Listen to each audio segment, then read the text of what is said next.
ಓಂ ಶಾಂತಿ. ಕಲ್ಪನೆ ಮಾಡಿಕೊಳ್ಳಿ, ನೀವೊಂದು ಬೃಹತ್ ಹಡಗಿನಲ್ಲಿದ್ದೀರಿ. ಅದು ನಡು ಸಮುದ್ರದಲ್ಲಿ ಪ್ರಯಾಣಿಸ್ತಾ ಇದೆ. ಇದ್ದಕ್ಕಿದ್ದಂತೆ ಆಕಾಶ ಕಪ್ಪಾಗುತ್ತೆ, ಭಯಂಕರ ಬಿರುಗಾಳಿ ಏಳುತ್ತೆ, ಅಲೆಗಳು ಬೆಟ್ಟದಷ್ಟು ಎತ್ತರಕ್ಕೆ ಜಿಗಿದು ಹಡಗಿಗೆ ಅಪ್ಪಳಿಸ್ತಾ ಇವೆ. ಹಡಗಿನಲ್ಲಿದ್ದ ಪ್ರಯಾಣಿಕರೆಲ್ಲರೂ ಭಯದಿಂದ ನಡುಗುತ್ತಾ ಇದ್ದಾರೆ, ಮುಂದೇನು ಅನ್ನೋ ಆತಂಕದಲ್ಲಿ ಚೀರುತ್ತಾ ಇದ್ದಾರೆ. ಆದ್ರೆ ಆ ಹಡಗಿನ ಕಪ್ತಾನನ ಕಡೆ ಒಮ್ಮೆ ನೋಡಿ. ಅವನ ಮುಖದಲ್ಲಿ ಯಾವುದೇ ಗಾಬರಿಯಿಲ್ಲ, ಅತ್ಯಂತ ಶಾಂತವಾಗಿದ್ದಾನೆ. ಹೌದು. ಆತನ ದೃಷ್ಟಿ ಆ ಭಯಾನಕ ಅಲೆಗಳ ಮೇಲಿಲ್ಲ, ಬದಲಾಗಿ ಕೇವಲ ತನ್ನ ಮುಂದಿದ್ದ ದಿಕ್ಸೂಚಿ ಅಂದ್ರೆ ಆ ಪುಟ್ಟ ಕಂಪಾಸನ್ನು ದಿಟ್ಟಿಸಿ ನೋಡ್ತಾ ಅತ್ಯಂತ ಏಕಾಗ್ರತೆಯಿಂದ ಹಡಗನ್ನ ಮುನ್ನಡೆಸ್ತಾ ಇದ್ದಾನೆ. ಖಂಡಿತ. ಯಾಕಂದ್ರೆ ಅವನು ಗೊತ್ತು, ಅಲೆಗಳು ತಾತ್ಕಾಲಿಕ, ಆದ್ರೆ ದಿಕ್ಸೂಚಿ ತೋರಿಸುವ ಗುರಿ ಶಾಶ್ವತ ಅಂತ. ಅದೇ ಕೊನೆಗೂ ಆ ಹಡಗು ಬಿರುಗಾಳಿಯನ್ನ ಸೀಳ್ಕೊಂಡು ಸುರಕ್ಷಿತವಾಗಿ ದಡ ಸೇರುತ್ತೆ. ಆತ್ಮಿಕ ಸಹೋದರ ಸಹೋದರಿಯರೇ, ನಮ್ಮ ದಿನನಿತ್ಯದ ಜೀವನವೆಂಬ ಹಡಗಿಗೂ ಮಾಯೆಯೆಂಬ ಬಿರುಗಾಳಿಯಪ್ಪಳಿಸುವುದು ಸಹಜ. ಆದ್ರೆ ನಾವು ಆ ಕಪ್ತಾನನಂತೆ ಪರಮಪಿತಾ ಶಿವಪರಮಾತ್ಮನ ನೆನಪಿನ ದಿಕ್ಸೂಚಿಯನ್ನ ಮಾತ್ರ ನಮ್ಮ ಗುರಿಯನ್ನಾಗಿಸ್ಕೊಂಡ್ರೆ ಖಂಡಿತ ವಿಘ್ನಗಳನ್ನ ದಾಟಿ ದಡ ಸೇರ್ತೇವೆ. ಇಂದಿನ ಮುರಳಿ ಚಿಂತನೆಗೆ ನಿಮಗೆ ಸ್ವಾಗತ. ಓಂ ಶಾಂತಿ.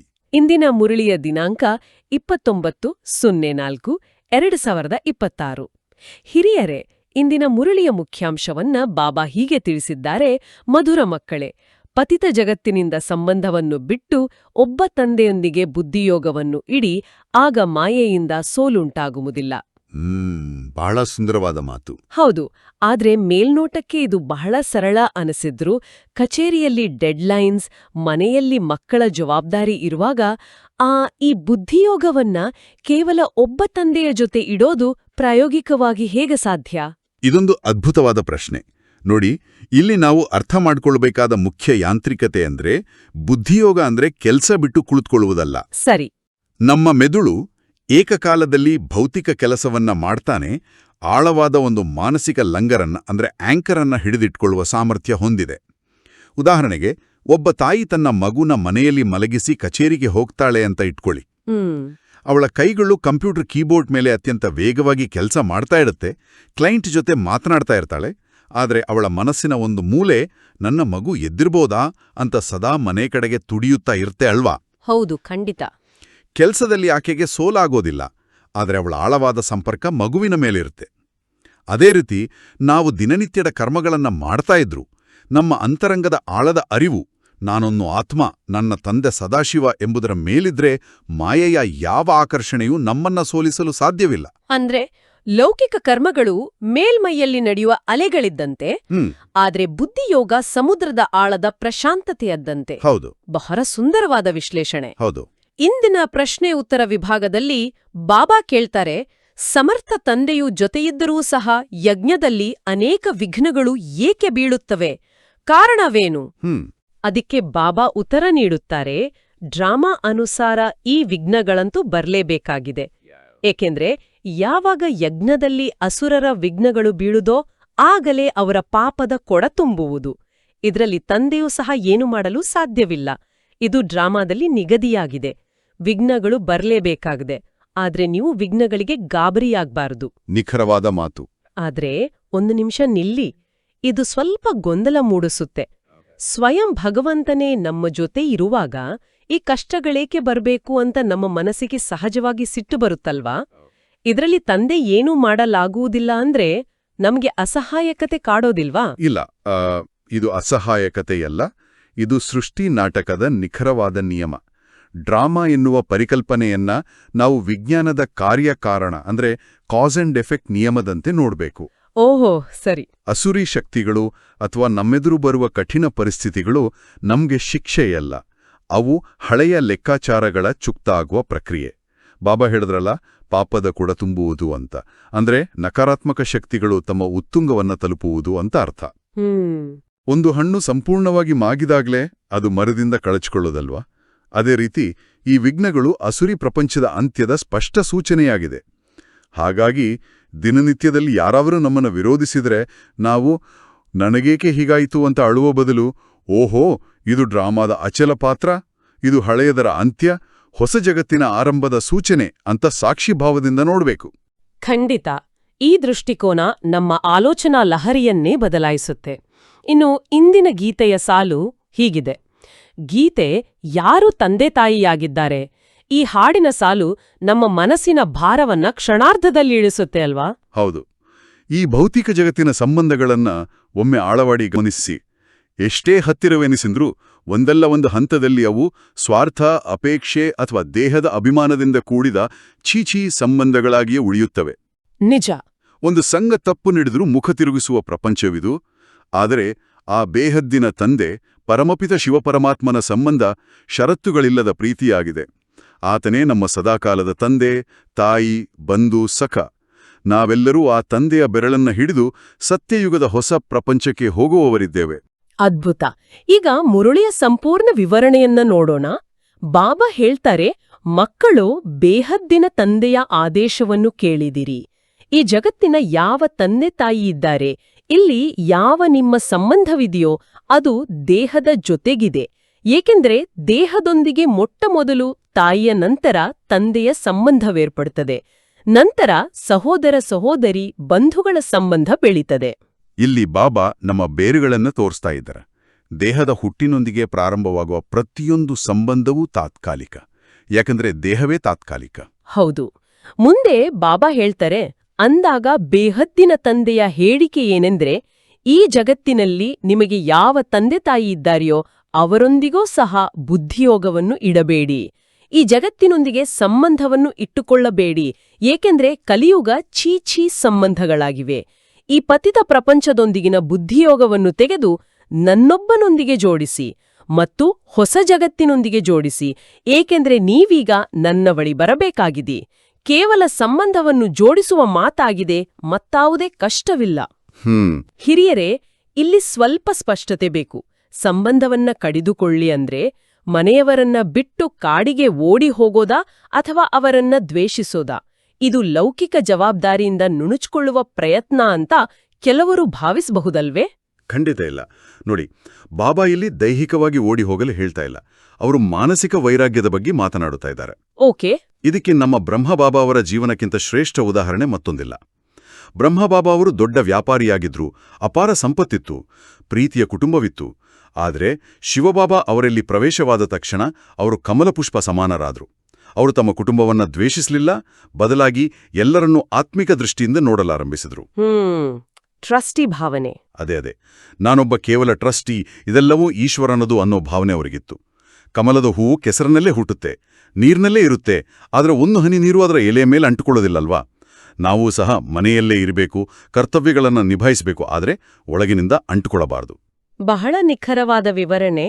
ಮುಂದೆ ಬಾಬಾ ಹೇಳ್ತಾರೆ, ಯಾರಿಗೆ ಸೂಚನೆ ಸಿಗುದೋ ಅವರು ಸಂಬಂಧವನ್ನು ಜೋಡಿಸ್ತಾರೆ. ಸತ್ಯಯುಗದಲ್ಲಿ ಮೊದಲು ಸಂಬಂಧವು ಬಹಳ ಚೆನ್ನಾಗಿರ್ತದೆ. ಸತೋಪ್ರಧಾನರೇ ನಂತರ ಕೆಳಗಿಳಿಯತೊಡಗುತ್ತಾರೆ. ಆಗ ಸುಖದ ಸಂಬಂಧವು ಕಳೆಯುತ್ತಾ ಕಡಿಮೆ ಆಗತೊಡಗುತ್ತದೆ. ಈಗಂತೂ ಈ ಹಳೇ ಪ್ರಪಂಚದಿಂದ ಈಗ ಬುದ್ಧಿಯೋಗವನ್ನು ಸಂಪೂರ್ಣ ತೆಗೆಯಬೇಕಾಗಿದೆ. ತಂದೆಯು ತಿಳಿಸ್ತಾರೆ, ನನ್ನ ಜೊತೆ ಸಂಬಂಧವನ್ನು ಇಡಿ, ಶ್ರೀಮತದಂತೆ ನಡೆಯಿರಿ ಮತ್ತು ಯಾವುದೆಲ್ಲ ದೇಹದ ಸಂಬಂಧಗಳಿವೆಯೋ ಅವೆಲ್ಲವನ್ನು ಬಿಟ್ಟು ಬಿಡಿ. ಇವೆಲ್ಲವೂ ಖಂಡಿತ ವಿನಾಶವಾಗುವವು.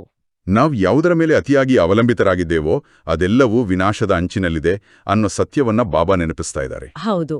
ಮುಳುಗುತ್ತಿರುವ ಹಡಗಿನಲ್ಲಿರುವ ವಸ್ತುಗಳ ಮೇಲೆ ಯಾರಿಗಾದ್ರೂ ವ್ಯಾಮೋಹ ಇರುತ್ತಾ? ಇಲ್ಲ ತಾನೆ? ಹಾಗೆ ಈ ಪತಿತ ಪ್ರಪಂಚ ಮುಳುಗುತ್ತಾ ಇದೆ. ನಮ್ಮ ಬುದ್ಧಿಯ ಹೊಸ ಸತೋಪ್ರಧಾನ ಜಗತ್ತಿನ ಕಡೆಗೆ ಇರಬೇಕು. ಖಂಡಿತ. ಬಾಬಾ ಹೇಳ್ತಾರೆ, ಮಕ್ಕಳಿಗೆ ತಿಳಿದಿದೆ, ಯಾವ ತಂದೆಗೆ ಪರಮಪಿತ ಪರಮಾತ್ಮನೆಂದು ಹೇಳಲಾಗುತ್ತದೆಯೋ ಅವರೂ ಸಹ ಡ್ರಾಮಾನುಸಾರ ಸರ್ವೀಸ್ ಮಾಡುತ್ತಾರೆ. ಅವರೂ ಸಹ ಡ್ರಾಮಾದ ಬಂಧನದಲ್ಲಿ ಬಂಧಿತರಾಗಿದ್ದಾರೆ. ಭಗವಂತನು ಸರ್ವಶಕ್ತಿವಂತನೆಂದು ಮನುಷ್ಯರು ತಿಳಿಯುತ್ತಾರೆ. ಹೇಗೆ ಕೃಷ್ಣನನ್ನು ಸಹ ಸರ್ವಶಕ್ತಿವಂತನೆಂದು ಒಪ್ಪುತ್ತಾರೆ. ಅವರಿಗೆ ಸ್ವದರ್ಶನ ಚಕ್ರವನ್ನು ತೋರಿಸಿದ್ದಾರೆ. ಅದರಿಂದ ಅಸುರರ ತಲೆ ಕತ್ತರಿಸುತ್ತಾನೆ ಎಂದು ತಿಳಿಯುತ್ತಾರೆ. ಆದರೆ ದೇವತೆಗಳು ಹಿಂಸಾಕೃತ್ಯವನ್ನು ಹೇಗೆ ಮಾಡುವರೆಂಬುದನ್ನು ತಿಳಿದುಕೊಳ್ಳುವುದಿಲ್ಲ. ದೇವತೆಗಳಂದು ಈ ರೀತಿ ಮಾಡಲು ಸಾಧ್ಯವಿಲ್ಲ. ಆ ಪುರಾಣಗಳಲ್ಲಿ ಎಷ್ಟೊಂದು ಹಿಂಸೆಯ ದಂತಕತೆಗಳಿವೆ ಅಲ್ವಾ? ಕೃಷ್ಣನ ಕೈಯಲ್ಲಿ ರಕ್ತಸಿಕ್ತ ಚಕ್ರವನ್ನ ತೋರಿಸಿದ್ದಾರೆ. ಈ ತಪ್ಪು ಕಲ್ಪನೆಗಳು ಹೇಗೆ ಹುಟ್ಟಿಕೊಂಡವು? ಇದು ಭಕ್ತಿ ಮಾರ್ಗದ ಅತಿದೊಡ್ಡ ತಪ್ಪು ಗ್ರಹಿಕೆ. ದೇವತೆಗಳು ಸಂಪೂರ್ಣ ಅಹಿಂಸಕರು. ಅಹಿಂಸಾ ಪರಮೋಧರ್ಮ ಅನ್ನೋದು ಅವರ ಮೂಲ ಸ್ವಭಾವ. ಸರಿ. ಇಲ್ಲಿ ಸ್ವದರ್ಶನ ಚಕ್ರ ಅಂದ್ರೆ ಸ್ವದರ್ಶನ ಅಂದ್ರೆ ಜ್ಞಾನದ ಮೂಲಕ ತನ್ನ ಆತ್ಮದ ಸ್ವರೂಪ ಮತ್ತು ಕಲ್ಪದ ಚಕ್ರವನ್ನ ಅರಿತುಕೊಳ್ಳುವುದು. ಅದು ಕತ್ತರಿಸುವ ಭೌತಿಕ ಆಯುಧವಲ್ಲ. ಈ ಅಹಿಂಸಾತ್ಮಕ ಹೋರಾಟಕ್ಕೆ ನಾವು ಯಜ್ಞದ ಆರಂಭದ ದಿನಗಳನ್ನ, ವಿಶೇಷವಾಗಿ ಪ್ರಕಾಶಮಣಿ ದಾದೀಜಿಯವರ ಜೀವನವನ್ನ ನೆನ್ಪಿಸ್ಕೊಳ್ಬೇಕು. ಓಹೋ, ದಾದೀಜಿಯವರ ಅನುಭವ. ಹೌದು. ಯಜ್ಞದ ಆರಂಭದಲ್ಲಿ ಕರಾಚಿಯಲ್ಲಿ ಎಂತಹ ಭೀಕರ ವಿರೋಧವಿತ್ತು. ಜನರು ಗಲಾಟೆ ಮಾಡಿದ್ರು, ಬೆದರಿಕೆ ಹಾಕಿದ್ರು. ಆದರೆ ದಾದೀಜಿಯವರು ಎಂದಾದರೂ ಹಿಂಸೆಗೆ ಇಳಿದರ? ಇಲ್ಲ. ಎಂತಹ ಕಠಿಣ ಪರಿಸ್ಥಿತಿ ಬಂದ್ರೂ ಅವರ ಮುಖದಲ್ಲಿ ಸಂಪೂರ್ಣ ಶಾಂತಿ, ಕಣ್ಣುಗಳಲ್ಲಿ ದೈವಿಕ ಮಧುರತೆ ಇರ್ತಾಯಿತ್ತು. ನಿಜವಾದ ಶಕ್ತಿ. ಖಂಡಿತ. ಅವರ ಆ ಶಾಂತಿಯ ಪ್ರಕಂಪನಗಳೇ ವಿರೋಧಿಗಳ ಶಸ್ತ್ರಗಳನ್ನ ಕೆಳಗಿಡುವಂತೆ ಮಾಡ್ತಾಯಿತ್ತು. ಜ್ಞಾನದ ಚಕ್ರದಿಂದ ಅಜ್ಞಾನದ ಅಂಧಕಾರವನ್ನ ಕತ್ತರಿಸುವುದೇ ನಿಜವಾದ ಸ್ವದರ್ಶನ ಚಕ್ರ. ಅದ್ಭುತ. ಮುಂದೆ ಬಾಬಾ ಹೇಳುತ್ತಾರೆ, ದೇವತೆಗಳಿಗೇ ಹೇಳಲಾಗುತ್ತದೆ, ಅವರದು ಅಹಿಂಸಾ ಪರಮೋಧರ್ಮವಾಗಿತ್ತು. ಅವರಲ್ಲಿ ಹಿಂಸೆಯು ಎಲ್ಲಿಂದ ಬಂದಿತು? ಯಾರಿಗೆ ಏನು ಬಂದಿತೋ ಅದನ್ನು ಕುಳಿತು ಬರೆದುಬಿಟ್ಟಿದ್ದಾರೆ. ಎಷ್ಟೊಂದು ಧರ್ಮಗ್ಲಾನಿ ಮಾಡಿದ್ದಾರೆ. ತಂದೆಯು ತಿಳಿಸುತ್ತಾರೆ, ಈ ಶಾಸ್ತ್ರಗಳಲ್ಲಿ ಹಿಟ್ಟಿನಲ್ಲಿ ಉಪ್ಪಿನಷ್ಟು ಸತ್ಯವಿದೆ. ಇದನ್ನೂ ಬರೆದಿದ್ದಾರೆ. ರುದ್ರ ಜ್ಞಾನ ಯಜ್ಞವನ್ನು ರಚಿಸಿದ್ದರೂ ಅದರಲ್ಲಿ ಅಸುರರು ವಿಘ್ನಗಳನ್ನು ಹಾಕುತ್ತಿದ್ದರು. ಅಬಲೆಯರ ಮೇಲೆ ಅತ್ಯಾಚಾರವಾಗುತ್ತಿತ್ತು. ಇದನ್ನಂತೂ ಸರಿಯಾಗಿ ಬರೆದಿದ್ದಾರೆ. ಹೌದು. ಪುರಾಣಗಳಲ್ಲಿರುವ ಪ್ರತಿಯೊಂದು ಕಥೆಯೂ ಕೇವಲ ಕಾಲ್ಪನಿಕವಲ್ಲ. ಈ ಸಂಗಮ ಯುಗದಲ್ಲಿ ನಡೆಯುತ್ತಿರುವ ಆಧ್ಯಾತ್ಮಿಕ ಮಲ್ಲಯುದ್ಧದ ನೆನಪುಗಳೇ ಆ ಕಥೆಗಳಾಗಿ ಮಾರ್ಪಟ್ಟಿವೆ. ಹಿಟ್ಟಿನಲ್ಲಿ ಉಪ್ಪಿನಷ್ಟು ಸತ್ಯ ಅಂದ್ರೆ ಇದೆ. ಬಾಬಾ ಹೇಳ್ತಾರೆ, ಶಾಸ್ತ್ರಗಳಲ್ಲಿ ಸತ್ಯವೇನು ಅಸತ್ಯವೇನಿದೆ ಎಂಬುದನ್ನು ನೀವೀಗ ತಿಳಿದುಕೊಂಡಿದ್ದೀರಿ. ಸ್ವಯಂ ಭಗವಂತನೇ ಹೇಳುತ್ತಾರೆ, ಈ ರುದ್ರಜ್ಞಾನ ಯಜ್ಞದಲ್ಲಿ ವಿಘ್ನಗಳು ಖಂಡಿತ ಬೀಳುತ್ತವೆ. ಇದು ಡ್ರಾಮಾದಲ್ಲಿ ನಿಗದಿಯಾಗಿದೆ. ಪರಮಾತ್ಮನು ಜೊತೆಯಿರುವ ಕಾರಣ ವಿಘ್ನಗಳನ್ನು ದೂರ ಸರಿಸುತ್ತಾರೆ ಎಂದಲ್ಲ. ಇದರಲ್ಲಿ ತಂದೆಯು ಏನು ಮಾಡುವರು? ಡ್ರಾಮಾದಲ್ಲಿ ಇದೆಲ್ಲವೂ ಆಗಲೇಬೇಕಾಗಿದೆ. ಇವರೆಲ್ಲರೂ ವಿಘ್ನಗಳನ್ನು ಹಾಕಿದಾಗಲೇ ಪಾಪದ ಕೊಡ ತುಂಬುವುದಲ್ಲವೇ? ತಂದೆಯೂ ತಿಳಿಸುತ್ತಾರೆ, ಡ್ರಾಮಾದಲ್ಲಿ ಯಾವುದು ನಿಗದಿಯಾಗಿದೆಯೋ ಅದೇ ಆಗುವುದು. ಅಸುರರ ವಿಘ್ನಗಳು ಖಂಡಿತ ಬೀಳುತ್ತವೆ. ತಮ್ಮ ರಾಜಧಾನಿಯೂ ಸ್ಥಾಪನೆ ಆಗುತ್ತವೆ. ಇಲ್ಲಿ ಮತ್ತೆ ಡ್ರಾಮಾದ ನಿಖರತೆಯನ್ನ ಬಾಬಾ ಒತ್ತಿ ಹೇಳ್ತಾ ಇದ್ದಾರೆ. ನಾವು ಯೋಗ ಮಾಡೋದ್ರಿಂದ ಕಷ್ಟಗಳು ಬರೋದಿಲ್ಲ ಅಂತ ಭಾವಿಸಬಾರ್ದು ಅಲ್ವಾ? ಕಷ್ಟಗಳು ಬರುತ್ತವೆ. ಅದೇ ಯೋಗ ನಮ್ಗೆ ಅದನ್ನ ಎದುರಿಸುವ ಮಾನಸಿಕ ಆಘಾತ ನಿರೋಧಕ, ಅಂದ್ರೆ ಒಂದ್ ರೀತಿಯ ಶಾಕ್ ಅಬ್ಸಾರ್ಬರ್ ಶಕ್ತಿಯನ್ನ ನೀಡುತ್ತೆ. ಖಂಡಿತ. ಬಾಬಾ ಹೇಳ್ತಾರೆ, ಅರ್ಧಕಲ್ಪ ಮಾಯೆಯ ರಾಜ್ಯದಲ್ಲಿ ಮನುಷ್ಯರು ಎಷ್ಟೊಂದು ತಮೋಪ್ರಧಾನ ಬುದ್ಧಿಯವರು ಭ್ರಷ್ಟಾಚಾರಿಗಳಾಗ್ಬಿಡ್ತಾರೆ. ಮತ್ತೆ ಅವರನ್ನು ಶ್ರೇಷ್ಠಾಚಾರಿಗಳನ್ನಾಗಿ ಮಾಡುವುದು ತಂದೆಯ ಕರ್ತವ್ಯವಲ್ಲವೇ? ಭ್ರಷ್ಟಾಚಾರಿಗಳಾಗೋದ್ರಲ್ಲಿ ಅರ್ಧಕಲ್ಪ ಹಿಡಿಸ್ತದೆ. ಮತ್ತೆ ಸೆಕೆಂಡಿನಲ್ಲಿ ತಂದೆಯೂ ಶ್ರೇಷ್ಠಾಚಾರಿಗಳನ್ನಾಗಿ ಮಾಡ್ತಾರೆ. ನಿಶ್ಚಯವಾಗಲು ಸಮಯ ಹಿಡಿಸುವುದಿಲ್ಲ. ಬಹಳ ಒಳ್ಳೊಳ್ಳೆ ಮಕ್ಕಳಿದ್ದಾರೆ. ಅವರಿಗೆ ಬಹುಬೇಗನೆ ನಿಶ್ಚಯವಾಗ್ತದೆ. ಕೂಡಲೇ ಪ್ರತಿಜ್ಞೆ ಮಾಡ್ತಾರೆ. ಆದ್ರೆ ಮಾಯೆಯೂ ಸಹ ಶಕ್ತಿಶಾಲಿಯಲ್ಲವೇ? ಮನಸ್ಸಿನಲ್ಲಿ ಒಂದಲ್ಲ ಒಂದು ಬಿರುಗಾಳಿ ತರ್ತದೆ. ಆದರೆ ಪುರುಷಾರ್ಥ ಮಾಡಿ ಅದನ್ನು ಕರ್ಮದಲ್ಲಿ ತರಬಾರ್ದು. ಇಲ್ಲಿ ನಾನು ನನ್ನದೇ ಒಂದು ದೌರ್ಬಲ್ಯವನ್ನ ಪ್ರಾಮಾಣಿಕವಾಗಿ ಒಪ್ಪುಕೊಳ್ತೇನೆ. ನಾವು ಜ್ಞಾನದಲ್ಲಿದ್ದೀವಿ, ಪುರುಷಾರ್ಥ ಮಾಡ್ತಾ ಇದ್ದೀವಿ. ಆದ್ರೆ ಕಚೇರಿಯಲ್ಲಿ ಯಾರಾದ್ರೂ ಅನ್ಯಾಯ ಮಾಡಿದ್ರೆ ತಕ್ಷಣ ಮನಸ್ಸಿನಲ್ಲಿ ಕೋಪದ ಬಿರುಗಾಳಿ ಏಳುತ್ತೆ. ಈ ಹತಾಶೆಯನ್ನ ಎದುರಿಸುವುದು ಹೇಗೆ? ಇದು ಪ್ರತಿಯೊಬ್ಬ ಬ್ರಾಹ್ಮಣ ಮಗುವಿನ ದಿನನಿತ್ಯದ ಮಲ್ಲಯುದ್ಧ. ಮಾಯೆ ಬಹಳ ಸೂಕ್ಷ್ಮವಾಗಿದೆ. ಇಲ್ಲಿ ಬಾಬಾ ನಮಗೊಂದು ಸ್ಪಷ್ಟ ಗೆರೆಯನ್ನೇ ಎಳೆದಿದ್ದಾರೆ, ಗೊತ್ತಾ? ಏನು? ಆಲೋಚನೆ ಬರುವುದು ಬೇರೆ, ಅದನ್ನ ಕರ್ಮದಲ್ಲಿ ತರುವುದು ಬೇರೆ. ಅಂದ್ರೆ ಮನಸ್ಸಿನಲ್ಲಿ ಕೋಪ ಬರುವುದು ಸಹಜ ಪ್ರಕ್ರಿಯೆ ಇರಬಹುದು. ಆದರೆ ಬಾಯಿಂದ ಬೈಯುವುದು ಅಥವಾ ಕೈಯಿಂದ ಹೊಡೆಯುವುದು ನಮ್ಮ ಆಯ್ಕೆ. ಸರಿ. ಇಲ್ಲಿ ನಾವು ಮಾತೇಶ್ವರಿ ಜಗದಂಬ ಅಂದ್ರೆ ನಮ್ಮ ಮಮ್ಮಾರವರ ಉದಾಹರಣೆಯನ್ನು ತೆಗೆದುಕೊಳ್ಬೇಕು. ಮಮ್ಮಾರವರ ಸ್ಥಿತಿ ಹೇಗಿತ್ತು ಅಂದ್ರೆ, ಯಾರೇ ಬಂದು ಯಜ್ಞದ ಬಗ್ಗೆ ಕಷ್ಟಗಳನ್ನ ಅಥವಾ ನಕಾರಾತ್ಮಕ ವಿಚಾರಗಳನ್ನ ಹೇಳಿದ್ರೂ ಮಮ್ಮ ಅದನ್ನ ಸಮುದ್ರದಂತೆ ಅರಗಿಸ್ಕೊಳ್ತಾ ಇದ್ರು. ಓಹೋ. ಆ ಬಿರುಗಾಳಿಯು ಅವರ ಮುಖಭಾವವನ್ನಾಗಲಿ ಅವರ ಮಧುರವಾದ ಮಾತಿನಾಗಲಿ ಬದಲಾಯಿಸಲು ಸಾಧ್ಯವಾಗುತ್ತಿರಲಿಲ್ಲ. ಮನಸ್ಸಿನಲ್ಲಿ ಎದ್ದ ಬಿರುಗಾಳಿಯನ್ನ ಕರ್ಮೇಂದ್ರಿಯಗಳ ಮಟ್ಟಕ್ಕೆ ಇಳಿಯದಂತೆ ತಡೆಯುವುದೇ ಅತಿ ದೊಡ್ಡ ಪುರುಷಾರ್ಥ. ಅಂದ್ರೆ ನಕಾರಾತ್ಮಕ ವಿಚಾರಗಳೆಂಬ ಅತಿಥಿಗಳಿಗೆ ಬಾಗಿಲು ತೆಗೀಬಹುದು, ಆದ್ರೆ ಅವರಿಗೆ ಕುಳಿತುಕೊಳ್ಳಲು ಕುರ್ಚಿ ಕೊಡಬಾರ್ದು ಅಲ್ವಾ? ಅದೇ ಬಹಳ ಚೆನ್ನಾಗಿ ಹೇಳಿದ್ರಿ. ಗಳು ಖಂಡಿತ ಬರುತ್ತವೆ. ತಂದೆಯೂ ತಿಳಿಸಿದ್ದಾರೆ, ಪುರುಷಾರ್ಥ ಮಾಡುತ್ತಾ ಮಾಡುತ್ತಾ ಅಂತ್ಯದಲ್ಲಿ ಹೋಗಿ ಕರ್ಮಾತೀತ ಸ್ಥಿತಿಯಾಗುತ್ತದೆ. ಆಗ ಈ ಶರೀರವೇ ಇರೋದಿಲ್ಲ. ಆದ್ದರಿಂದ ಸಮಯ ಹಿಡಿಸುತ್ತದೆ. ಒಂದಲ್ಲ ಒಂದು ವಿಘ್ನಗಳು ಬೀಳುತ್ತವೆ. ಕೆಲವೊಮ್ಮೆ ಮಾಯೆಯೂ ಸೋಲಿಸಿಬಿಡುತ್ತದೆ. ಮಲ್ಲಯುದ್ಧವಲ್ಲವೇ? ತಂದೆಯ ನೆನಪಿನಲ್ಲಿ ಇರಬೇಕೆಂದು ಬಯಸುತ್ತಾರೆ, ಆದರೆ ಇರಲು ಸಾಧ್ಯವಾಗುವುದಿಲ್ಲ. ಇನ್ನು ಅಲ್ಪ ಸ್ವಲ್ಪ ಯಾವ ಸಮಯವು ಉಳಿದಿದೆಯೋ ಅಲ್ಲಿಯವರೆಗೆ ನಿಧಾನವಾಗಿ ಆ ಸ್ಥಿತಿಯನ್ನು ಧಾರಣೆ ಮಾಡಿಕೊಳ್ಬೇಕಾಗಿದೆ. ನೋಡಿ, ಕರ್ಮಾತೀತ ಸ್ಥಿತಿಯನ್ನೋದು ಒಂದೇ ದಿನದಲ್ಲಿ ಆಗುವ ಜಾದೂ ಅಲ್ಲ. ಅದೊಂದು ನಿರಂತರ ಪ್ರಕ್ರಿಯೆ ಅಂತ ಬಾಬಾ ಆಶ್ವಾಸನೆ ನೀಡ್ತಾ ಇದ್ದಾರೆ. ಬಿದ್ದ ತಕ್ಷಣ ನಾವು ಹತಾಶರಾಗಿ ಕುಳಿತುಕೊಳ್ಳಬಾರ್ದು, ಮತ್ತೆ ಎದ್ದು ನಿಲ್ಲಬೇಕು. ಹೌದು, ಬಾಬಾ ಹೇಳ್ತಾರೆ, ಯಾರೂ ಸಹ ಜನ್ಮ ಪಡೆದ ಕೂಡಲೇ ರಾಜಕುಮಾರನಾಗುವುದಿಲ್ಲ. ಚಿಕ್ಕ ಮಗು ನಿಧಾನವಾಗಿ ಬೆಳವಣಿಗೆಯಾಗುತ್ತದೆಯಲ್ಲವೇ?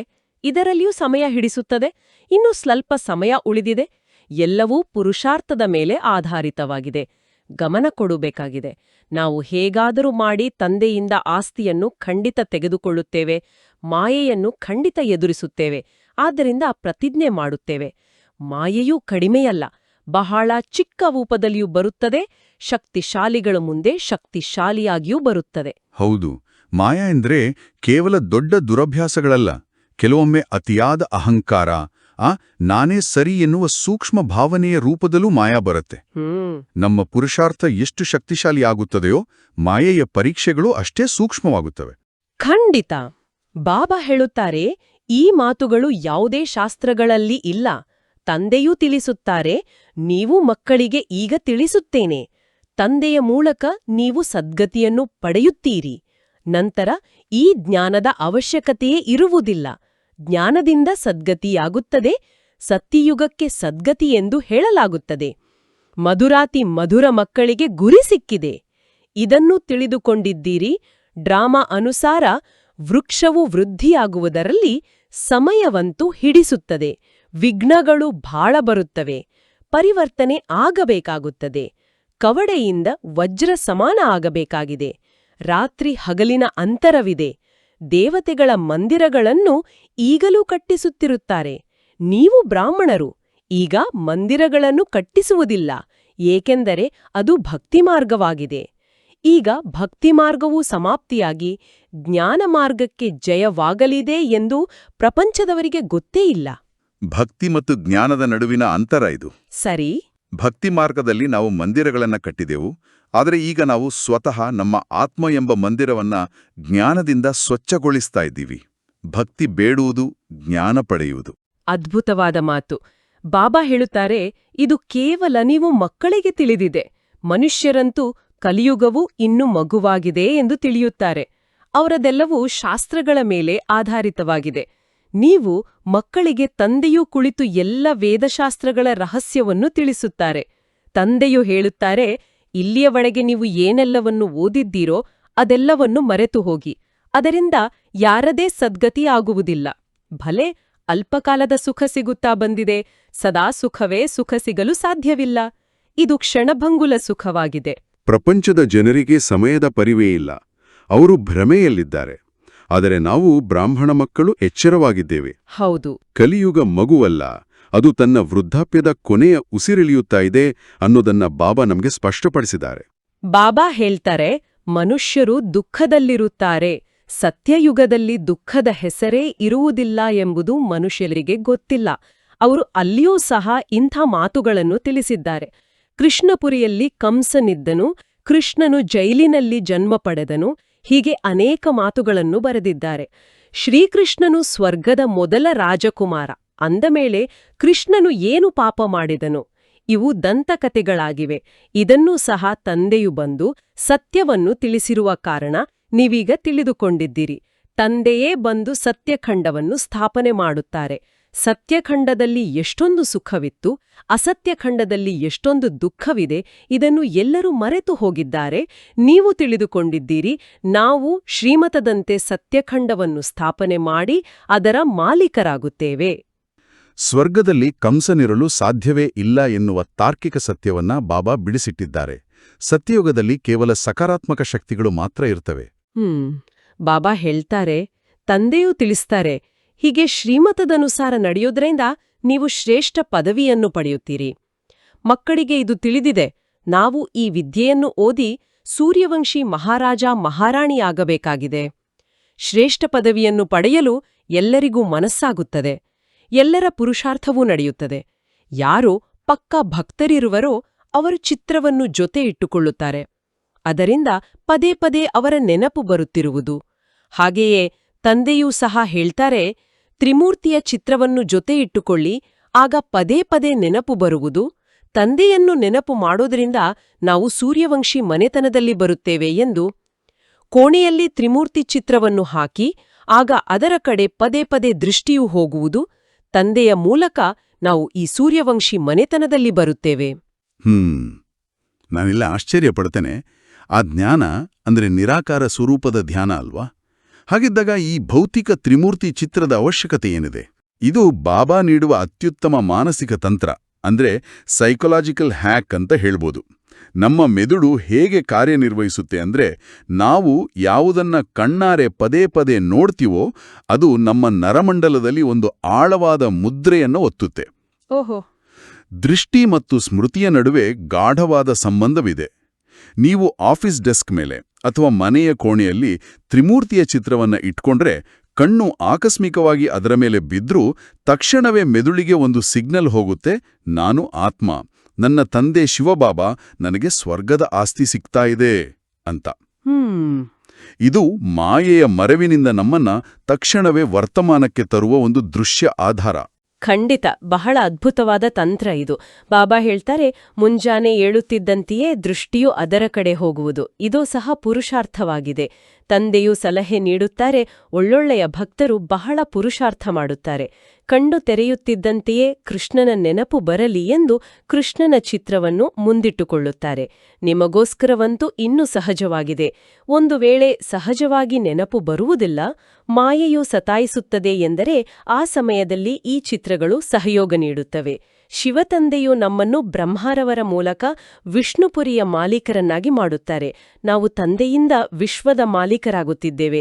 ಈ ಸ್ಮರಣೆಯಿಂದ ಇರುವುದರಿಂದಲೂ ಬಹಳ ಸಹಯೋಗ ಸಿಗುವುದು. ಮಾಯೆ ಸತಾಯಿಸಿದಾಗ, ಬುದ್ಧಿ ಮಂಕಾದಾಗ ಈ ಚಿತ್ರಗಳು ಒಂದು ಜೀವ ರಕ್ಷಕದಂತೆ, ಅಂದ್ರೆ ಲೈಫ್ ಬೆಲ್ಟ್ ತರ ಕೆಲಸ ಮಾಡ್ತವೆ ಅಂತ ಬಾಬಾ ಹೇಳ್ತಾ ಇದ್ದಾರೆ. ಹೌದು, ಬಾಬಾ ಹೇಳ್ತಾರೆ. ಬಾಬಾ ಪದೇ ಪದೇ ನೆನಪು ಮರೆತು ಹೋಗುತ್ತದೆ ಎಂದು ಹೇಳುವ ಮಕ್ಕಳಿಗೆ ತಂದೆಯು ಸಲಹೆ ನೀಡುತ್ತಾರೆ. ಚಿತ್ರವನ್ನು ಸನ್ಮುಖದಲ್ಲಿಟ್ಟುಕೊಳ್ಳಿ, ಆಗ ತಂದೆ ಹಾಗೂ ಆಸ್ತಿಯ ನೆನಪು ಬರುವುದು. ಆದರೆ ಬ್ರಹ್ಮರವರನ್ನು ನೆನಪು ಮಾಡಬಾರದು. ನಿಶ್ಚಿತಾರ್ಥವಾದಾಗ ದಲ್ಲಾಳಿಯ ನೆನಪು ಬರುತ್ತದೆಯೇ? ನೀವು ತಂದೆಯನ್ನು ಚೆನ್ನಾಗಿ ನೆನಪು ಮಾಡಿ, ಆಗ ತಂದೆಯೂ ಸಹ ನಿಮ್ಮನ್ನು ನೆನಪು ಮಾಡುವರು. ನೆನಪಿನಿಂದಲೇ ನೆನಪು ಸಿಗುತ್ತದೆ. ಸ್ವಲ್ಪ ತಡೀರಿ. ಬ್ರಹ್ಮ ಬಾಬಾರವರನ್ನ ನೆನಪು ಮಾಡಬೇಡಿ. ಅವರು ಕೇವಲ ದಲ್ಲಾಳಿ ಎನ್ನುವುದು ಮೇಲ್ನೋಟಕ್ಕೆ ಸ್ವಲ್ಪ ಕಠಿಣ ಅನ್ಸೋದಿಲ್ವಾ? ಬ್ರಹ್ಮ ಬಾಬಾರವರೇ ನಮಗೆ ಜ್ಞಾನ ನೀಡಿದ ಮಾಧ್ಯಮ ಅಲ್ವಾ? ಇದು ಮೇಲ್ನೋಟಕ್ಕೆ ಕಠಿಣ ಅನ್ಸಿದ್ರೂ ಇದು ಆಧ್ಯಾತ್ಮಿಕ ರಹಸ್ಯದ ಪರಮಸತ್ಯ. ಹೇಗೆ? ದಲ್ಲಾಳಿ ಅಥವಾ ಮಧ್ಯವರ್ತಿಯ ಕೆಲಸವೇನು? ಎರಡು ಪಕ್ಷಗಳನ್ನ ಒಂದುಗೂಡಿಸುವುದು. ಬ್ರಹ್ಮಬಾಬಾ ಎನ್ನುವ ಶ್ರೇಷ್ಠ ಮಾಧ್ಯಮದ ಮೂಲಕ ಶಿವಬಾಬಾ ನಮ್ಮನ್ನ ತಲುಪಿದರು. ಒಮ್ಮೆ ಆತ್ಮ ಮತ್ತು ಪರಮಾತ್ಮನ ನಿಶ್ಚಿತಾರ್ಥವಾದ ಮೇಲೆ ನಮ್ಮ ಸಂಪೂರ್ಣ ಪ್ರೀತಿ, ಹಕ್ಕು ಮತ್ತು ಆಸ್ತಿಯ ಸಂಪರ್ಕ ಕೇವಲ ಪರಮಾತ್ಮನ ಜೊತೆ ಇರಬೇಕು. ಸರಿ. ಬ್ರಹ್ಮಬಾಬಾ ಅವರ ಬಗ್ಗೆ ನಮಗೆ ಅಪಾರ ಗೌರವವಿದೆ. ಆದರೆ ಅಂತಿಮ ಆಸ್ತಿ ಸಿಗೋದು ನಿರಾಕಾರ ತಂದೆಯಿಂದ.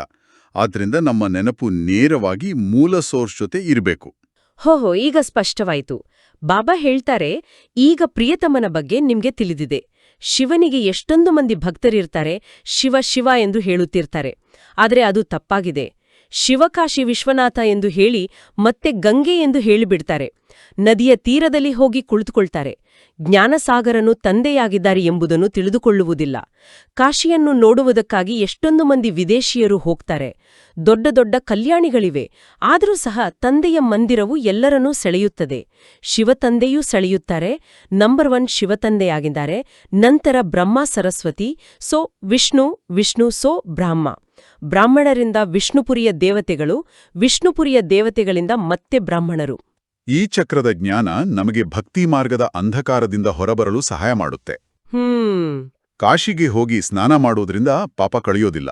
ಜ್ಞಾನಸಾಗರನ ಸ್ಮರಣೆಯಿಂದ ಮಾತ್ರ ಪಾಪ ನಾಶ ಆಗುತ್ತೆ. ಖಂಡಿತ. ಬಾಬಾ ಹೇಳ್ತಾರೆ, ಈಗ ನಿಮ್ಮದು ಇದೇ ವ್ಯವಹಾರವಾಯಿತು. ನಾವೇ ದೇವತೆಗಳಾಗುತ್ತಿದ್ದೇವೆ ಅಂದ ಮೇಲೆ ಅನ್ಯರಿಗೂ ಮಾರ್ಗವನ್ನು ತಿಳಿಸಬೇಕಾಗಿದೆ. ಮತ್ತೆಲ್ಲರೂ ಕಾಡಿಗೆ ಕರೆದುಕೊಂಡು ಹೋಗುವವರಾಗಿದ್ದಾರೆ.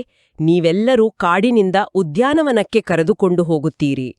ಶಿವತಂದೆಯೂ ಬಂದು ಮುಳ್ಳುಗಳನ್ನು ಹೂಗಳನ್ನಾಗಿ ಮಾಡುತ್ತಾರೆ. ನೀವು ಸಹ ಇದೇ ಕಾರ್ಯವನ್ನು ಮಾಡುತ್ತೀರಿ. ಈ ಮಾತುಗಳನ್ನು ನೀವೇ ತಿಳಿದುಕೊಂಡಿದ್ದೀರಿ. ಈಗಂತೂ ಅವರಿಗೆ ತಿಳಿಸಿಕೊಡಲು ಯಾವುದೇ ರಾಜರಾಣಿ ಇಲ್ಲ. ಪಾಂಡವರಿಗೆ 3 ಹೆಜ್ಜೆಗಳಷ್ಟು ಭೂಮಿಯೂ ಸಿಗುತ್ತಿರಲಿಲ್ಲ. ತಂದೆಯು ಸಮರ್ಥನಾಗಿದ್ರು, ಆದ್ದರಿಂದ ಅವರಿಗೆ ವಿಶ್ವದ ರಾಜ್ಯಭಾಗ್ಯವನ್ನು ಕೊಟ್ರೆಂದು ಗಾಯನವಿದೆ. ಈಗಲೂ ಅದೇ ಪಾತ್ರವು ನಡೆಯುತ್ತದೆಯಲ್ಲವೇ? ತಂದೆಯು ಗುಪ್ತವಾಗಿದ್ದಾರೆ. ಕೃಷ್ಣನಿಗಂತೂ ಯಾವುದೇ ವಿಘ್ನ ಬೀಳಲು ಸಾಧ್ಯವಿಲ್ಲ. ಈಗ ತಂದೆಯು ಬಂದಿದ್ದಾರೆ. ತಂದೆಯಿಂದ ಆಸ್ತಿಯನ್ನು ತೆಗೆದುಕೊಳ್ಳಬೇಕಾಗಿದೆ. ಇದಕ್ಕಾಗಿ ಪರಿಶ್ರಮ ಪಡಬೇಕಾಗಿದೆ. ಬಹಳ ಸುಂದರವಾದ ಜವಾಬ್ದಾರಿ. ಬಾಬಾ ಹೇಳ್ತಾರೆ, ದಿನ ಪ್ರತಿದಿನ ಒಳ್ಳೊಳ್ಳೆಯ ವಿಚಾರಗಳು ಸಿಗ್ತಿರುತ್ತವೆ. ತಿಳಿಸುವುದ್ರಿಂದಲೇ ಬಹಳ ಪ್ರಭಾವ ಬೀರುತ್ತೆ. ಪ್ರದರ್ಶನಿಯು ಒಳ್ಳೇದೋ ಅಥವಾ ಪ್ರೊಜೆಕ್ಟರ್ ಒಳ್ಳೇದೋ, ಬುದ್ಧಿಗೆ ಕೆಲಸ ಕೊಡಬೇಕಾಗಿದೆ. ಪ್ರದರ್ಶನಿಯಿಂದ ಚೆನ್ನಾಗಿ ಸೇವೆ ಆಗ್ತದೆ. ಪ್ರದರ್ಶನಿಯಲ್ಲಿ ತಿಳಿಸುವಾಗ ಚೆಹರೆಯನ್ನು ನೋಡಿ ತಿಳಿಸಲಾಗುತ್ತೆ. ಈಗ ನಾವು ಆಧುನಿಕ ತಂತ್ರಜ್ಞಾನದಲ್ಲಿ ಮುಂದಿದ್ದೀವಿ. ಪ್ರೊಜೆಕ್ಟರ್, ಸ್ಕ್ರೀನ್ ಎಲ್ಲವೂ ಇದೆ. ಆದ್ರೂ ಬಾಬಾ ಪ್ರದರ್ಶನಿಗೆ ಏಕೆ ಇಷ್ಟು ಒತ್ತು ನೀಡ್ತಾ ಇದ್ದಾರೆ? ಯಾಕಂದ್ರೆ ತಂತ್ರಜ್ಞಾನ ಮೆದುಳನ್ನ ತಲುಪಬಹುದು, ಆದರೆ ಪ್ರೀತಿ ಮಾತ್ರ ಹೃದಯವನ್ನ ತಲುಪುತ್ತೆ. ಆಹಾ, ಅದ್ಭುತ. ಪ್ರದರ್ಶನಿಯಲ್ಲಿ ನೀವು ಒಬ್ಬ ವ್ಯಕ್ತಿಯ ಕಣ್ಣುಗಳನ್ನ ನೋಡಿ ಮಾತಾಡ್ತೀರಿ. ಅವರ ಮುಖಭಾವದಲ್ಲಿರುವ ದುಃಖವನ್ನ, ಗೊಂದಲವನ್ನ ಅರಿತು ಅದಕ್ಕೆ ತಕ್ಕಂತೆ ಜ್ಞಾನದ ಔಷಧಿಯನ್ನ ನೀಡ್ತೀರಿ. ಇದು ಆತ್ಮದಿಂದ ಆತ್ಮಕ್ಕೆ ನಡೆಯುವ ನೇರ ಸಂವಹನ. ಹೌದು. ಪ್ರೊಜೆಕ್ಟರ್ ಕೇವಲ ಚಿತ್ರ ತೋರಿಸುತ್ತೆ, ಆದರೆ ಸೇವಾದಾರಿಯ ಕಣ್ಣುಗಳು ಶಿವಬಾಬನ ಕಿರಣಗಳನ್ನ ಪ್ರಸಾರ ಮಾಡ್ತವೆ. ಖಂಡಿತ. ಬಾಬಾ ಹೇಳುತ್ತಾರೆ, ಗೀತೆಯ ಭಗವಂತನು ತಂದೆಯಾಗಿದ್ದಾರೆ ಎಂಬುದನ್ನು ತಿಳಿದುಕೊಂಡಿದ್ದೀರಿ ಎಂದ ಮೇಲೆ ತಂದೆಯಿಂದ ಆಸ್ತಿಯನ್ನು ತೆಗೆದುಕೊಳ್ಳುವ ಪುರುಷಾರ್ಥ ಮಾಡಬೇಕಾಗಿದೆ. 7 ದಿನಗಳ ಸಮಯ ಕೊಡಬೇಕಾಗಿದೆ. ಬರೆದುಕೊಡಿ. ಇಲ್ಲದಿದ್ರೆ ಹೊರಗೆ ಹೋಗುತ್ತಿದ್ದಂತೆಯೇ ಮಾಯೆಯು ಮರೆಸಿಬಿಡುತ್ತದೆ. ನಿಮ್ಮ ಬುದ್ಧಿಯಲ್ಲಿ ಬಂದುಬಿಟ್ಟಿತು, ನಾವು 84 ಜನ್ಮಗಳ ಚಕ್ರವನ್ನು ಸುತ್ತುತ್ತೇವೆ, ಈಗ ಹೋಗಬೇಕಾಗಿದೆ. ತಮೋಪ್ರಧಾನರಿಂದ ಸತೋಪ್ರಧಾನರಾಗಬೇಕಾಗಿದೆ. ಈ ಚಿತ್ರವಂತೂ ಜೊತೆಯಲ್ಲಿಯೇ ಇಲ್ಲಬೇಕಾಗಿದೆ. ಬಹಳ ಚೆನ್ನಾಗಿದೆ. ಈ ಲಕ್ಷ್ಮೀನಾರಾಯಣರು ರಾಜ್ಯಭಾಗ್ಯವನ್ನು ಯಾವಾಗ ಮತ್ತು ಹೇಗೆ ಪಡೆದರು ಎಂಬುದನ್ನು ಬಿರ್ಲಾದವರು ಸಹ ತಿಳಿದುಕೊಂಡಿಲ್ಲ. ನೀವು ತಿಳಿದುಕೊಂಡಿದ್ದೀರಿ ಎಂದ ಮೇಲೆ ನಿಮಗೆ ಬಹಳ ಖುಷಿಯಿರಬೇಕು. ಲಕ್ಷ್ಮೀನಾರಾಯಣರ ಚಿತ್ರವನ್ನು ತೆಗೆದುಕೊಂಡು ಯಾರಿಗಾದರೂ ತಿಳಿಸಿಕೊಡಿ, ಅವರು ಈ ಪದವಿಯನ್ನು ಹೇಗೆ ಪಡೆದರು. ಈ ಮಾತುಗಳು ಬುದ್ಧಿಯಿಂದ ತಿಳಿದುಕೊಳ್ಳುವ ಹಾಗೂ ತಿಳಿಸುವಂಥದ್ದಾಗಿದೆ. ಈ 7 ದಿನಗಳ ಕೋರ್ಸ್ನ ಹಿಂದಿರುವ ರಹಸ್ಯವೇನೋ? 1 ಗಂಟೆಯಲ್ಲಿ ಎಲ್ಲವನ್ನೂ ಹೇಳಿ ಮುಗಿಸಬಹುದಲ್ಲವೇ? ಖಂಡಿತ ಸಾಧ್ಯವಿಲ್ಲ. ಇದು ಕೇವಲ ಮಾಹಿತಿಯ ವರ್ಗಾವಣೆಯಲ್ಲ. ಇದು 63 ಜನ್ಮಗಳ ಕಠಿಣ ಸಂಸ್ಕಾರಗಳನ್ನ ಅಳಿಸಿ ಹಾಕುವ ಪ್ರಕ್ರಿಯೆ. ಓಹೋ. ಮನಃಶಾಸ್ತ್ರದಲ್ಲಿ ನ್ಯೂರೋಪ್ಲಾಸ್ಟಿಸಿಟಿ ಅಥವಾ ಮರು ಜೋಡಣೆ ಅಂತ ಹೇಳ್ತಾರೆ ಗೊತ್ತಾ? ನಿರಂತರ 7 ದಿನಗಳ ಕಾಲ ಸತತವಾಗಿ ಒಂದೇ ವಿಚಾರವನ್ನ ಕೇಳಿದಾಗ ಮಾತ್ರ ನಮ್ಮ ಬುದ್ಧಿಯ ಹಳೆಯ ನಂಬಿಕೆಗಳು ಕಳಚಿ ಹೊಸ ಜ್ಞಾನ ಸ್ಥಿರವಾಗಿ ನೆಲೆ ನಿಲ್ಲುತ್ತೆ. ಸರಿ. 1 ದಿನದ ಭಾಷಣ ಹೊರಗೆ ಹೋದ ತಕ್ಷಣ ಮಾಯೆ ಗಾಳಿಗೆ ಹಾರಿ ಹೋಗುತ್ತೆ. ಖಂಡಿತ. ಬಾಬಾ ಹೇಳುತ್ತಾರೆ, ಗುರಿಯು ಉನ್ನತವಾಗಿದೆ. ಯಾರು ಎಂತಹ ಶಿಕ್ಷಕರೋ ಅವರು ಅದೇ ರೀತಿ ಸರ್ವಿಸ್ ಮಾಡುತ್ತಾರೆ. ನೋಡುತ್ತೇವೆ, ಯಾರು ತಮ್ಮ ಸ್ಥಿತಿಯನುಸಾರ ಸೇವಾ ಕೇಂದ್ರಗಳನ್ನು ಸಂಭಾಲನೆ ಮಾಡುತ್ತಿದ್ದಾರೆ. ನಶೆಯಂತೂ ಎಲ್ಲರಿಗೂ ಇದೆ. ಆದರೆ ವಿವೇಕವು ಹೇಳುತ್ತದೆ, ತಿಳಿಸುವವರು ಎಷ್ಟು ಬುದ್ಧಿವಂತರಾಗಿರುವರೋ ಅಷ್ಟು ಚೆನ್ನಾಗಿ ಸರ್ವಿಸ್ ಆಗುವುದು. ಎಲ್ಲರೂ ಬುದ್ಧಿವಂತರಾಗಿರಲು ಸಾಧ್ಯವಿಲ್ಲ. ಎಲ್ಲರಿಗೆ ಒಂದೇ ರೀತಿಯ ಶಿಕ್ಷಕರು ಸಿಗಲು ಸಾಧ್ಯವಿಲ್ಲ. ಕಲ್ಪದ ಮೊದಲು ಹೇಗೆ ನಡೆಯುತ್ತಿತ್ತೋ ಹಾಗೆಯೇ ನಡೆಯುತ್ತಿದೆ. ಆದ್ದರಿಂದ ತಂದೆಯು ತಿಳಿಸುತ್ತಾರೆ, ತಮ್ಮ ಸ್ಥಿತಿಯನ್ನು ಶಕ್ತಿಶಾಲಿ ಮಾಡಿಕೊಳ್ಳುತ್ತಾ ಇರಿ. ಇದು ಕಲ್ಪಕಲ್ಪದ ಆಟವಾಗಿದೆ. ಕಲ್ಪದ ಹಿಂದಿನ ತರಹ ಪ್ರತಿಯೊಬ್ಬರ ಪುರುಷಾರ್ಥವೂ ನಡೆಯುತ್ತಿದೆ. ಏನೆಲ್ಲವೂ ಆಗುತ್ತದೆಯೋ ಕಲ್ಪದ ಮೊದಲು ಸಹ ಇದೇ ರೀತಿಯಾಗಿತ್ತು ಎಂದು ನಾವು ಹೇಳುತ್ತೇವೆ. ಆಗ ಖುಷಿಯೂ ಇರುತ್ತದೆ, ಶಾಂತಿಯೂ ಇರುತ್ತದೆ. ಇಲ್ಲಿ ಸೇವೆ ಮಾಡುವವರ ಸ್ಥಿತಿ ಎಷ್ಟಿರಬೇಕು ಅನ್ನೋದನ್ನ ಬಾಬಾ ತಿಳಿಸ್ತಾ ಇದ್ದಾರೆ. ನಮ್ಮ ಆಂತರಿಕ ಸ್ಥಿತಿ ಎಷ್ಟು ಪ್ರಬಲವಾಗಿರುತ್ತದೆಯೋ ನಮ್ಮ ಮಾತುಗಳು ಅಷ್ಟು ಪ್ರಭಾವಶಾಲಿಯಾಗಿರುತ್ತವೆ. ನಿಜ. ಬಾಬಾ ಹೇಳ್ತಾರೆ, ತಂದೆಯೂ ತಿಳಿಸ್ತಾರೆ, ಕರ್ಮ ಮಾಡುತ್ತಾ ತಂದೆಯನ್ನು ನೆನಪು ಮಾಡಿ. ಬುದ್ಧಿಯೋಗವು ಅಲ್ಲಿಯೇ ತಗುಲಿ ಹಾಕಿಕೊಂಡಿರಲಿ, ಆಗ ಅನೇಕರ ಕಲ್ಯಾಣವಾಗುವುದು. ಯಾರು ಮಾಡುವರೋ ಅವರು ಪಡೆಯುವರು. ಒಳ್ಳೆಯದನ್ನು ಮಾಡಿದರೆ ಒಳ್ಳೆಯದನ್ನೇ ಪಡೆಯುವರು. ಮಾಯೆಯ ಮತದಂತೆ ಎಲ್ಲರೂ ಕೆಟ್ಟದ್ದನ್ನೇ ಮಾಡುತ್ತಾ ಬಂದಿದ್ದಾರೆ. ಈಗ ಶ್ರೀಮತವೂ ಸಿಗುತ್ತದೆ. ಒಳ್ಳೆಯದನ್ನು ಮಾಡಿದರೆ ಒಳ್ಳೆಯದೇ ಆಗುವುದು. ಪ್ರತಿಯೊಬ್ಬರೂ ತನಗಾಗಿ ಪರಿಶ್ರಮ ಪಡುತ್ತಾರೆ. ಹೇಗೆ ಮಾಡುವರೋ ಹಾಗೆಯೇ ಪಡೆಯುವರು. ಹೌದು. ಆದ್ರೆ ನಾವು ಐಟಿ ಕಂಪನಿಯಲ್ಲಿ ಅಥವಾ ಬ್ಯಾಂಕಿನಲ್ಲಿ ಕೆಲಸ ಮಾಡುವಾಗ ಕರ್ಮಯೋಗಿಯಾಗುವುದು ಹೇಗೆ? ನೋಡಿ, ಕರ್ಮಯೋಗ ಅಂದ್ರೆ ಪೂಜೆ ಮಾಡ್ತಾ ಕೆಲಸ ಮಾಡೋದಲ್ಲ. ನೀವು ಕಂಪ್ಯೂಟರ್ ಮುಂದೆ ಕುಳಿತು ಇಮೇಲ್ ಕಳಿಸ್ತಾ ಇದ್ದೀರಿ ಅಂತ ಇಟ್ಕೊಳ್ಳಿ.